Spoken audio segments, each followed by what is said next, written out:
मुलाकात होगे। हे आ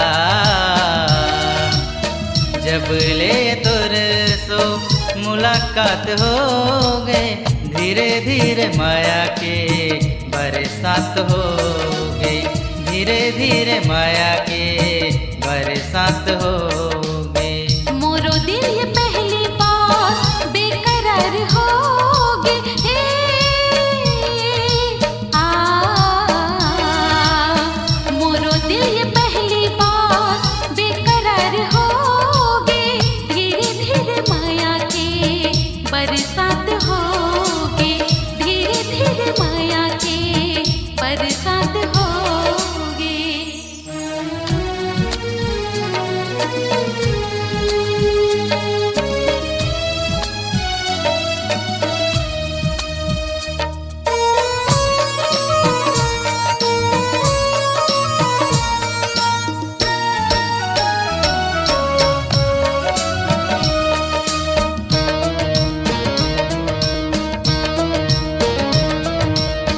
बड़े खुश हावे सजनी मोरो मान दिल रे, कैसे बतावा का होते गुड फेल रे।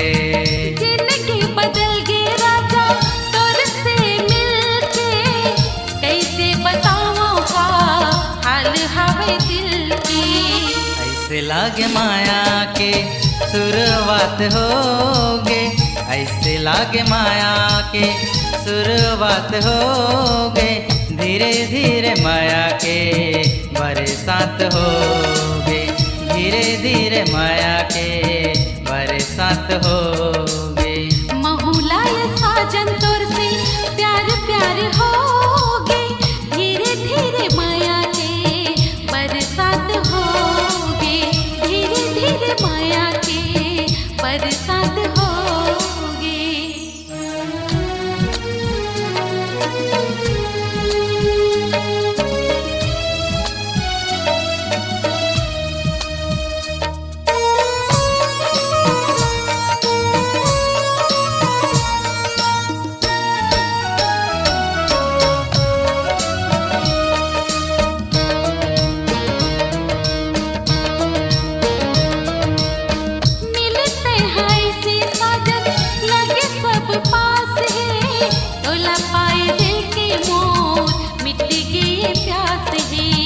आँखें मनींद ना दिल मा करार है, वही तोर माया के ओ चढ़े बोखार है।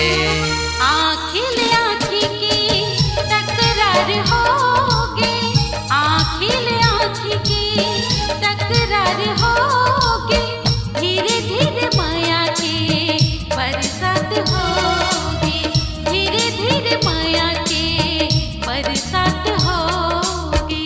दिल से दिल के का बात होगे, धीरे धीरे माया के बरसात होगे, धीरे धीरे माया के बरसात होगे।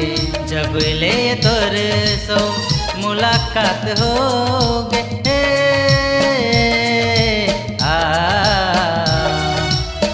जब ले तोर सो मुलाकात होगे, धीरे धीरे माया के बरसात होगे, धीरे धीरे माया के बरसात होगे।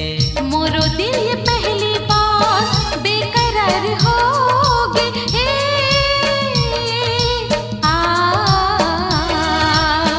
मोरो दिल ये पहली बार बेकरार होगे, धीरे धीरे माया के बरसात होगे, धीरे धीरे माया के बरसात होगे, धीरे धीरे माया के बरसात होगे, धीरे धीरे माया